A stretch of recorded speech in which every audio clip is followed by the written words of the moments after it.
lead hand knuckles are what we're going to focus on to help us get the correct impact. But before we do that, when you're setting up your radius, I want you to note how many knuckles you can see, because if you have too many knuckles this way, it's going to feel very awkward to try and square up that club face and get that sort of perfect impact position. The hands are going to be way too far ahead. So we want to feel that the back of the hand is actually compressing into the ball, because this is related to this.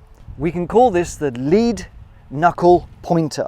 The knuckle pointer, right? So my intention through impact is to get my knuckles here down on top of the ball and through, because I can see with tiny little manipulation what happens with the club face. Here is open, here is too shut, here I'm flipping it. I'm trying to rehearse this movement, getting those lead knuckles down. So you be aware of where your knuckles are. This awareness is important at that setup and at that little impact rehearsal. Where are my knuckles? That's the reference point I want you to have.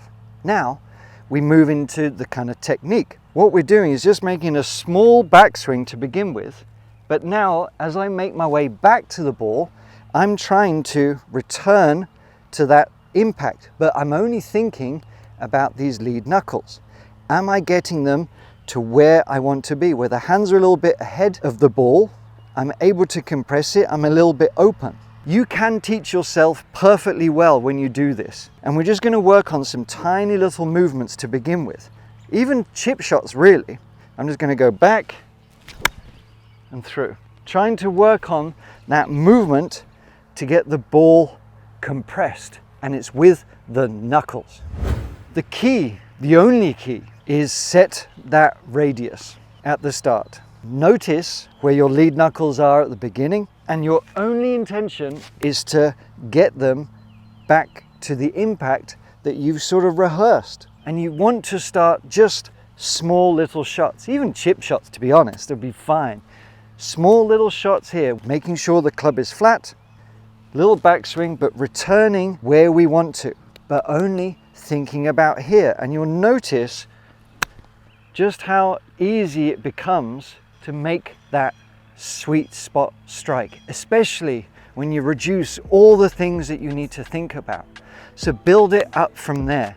But working on those two things are going to help you hit the middle of the club face way more often and get that nice iron strike.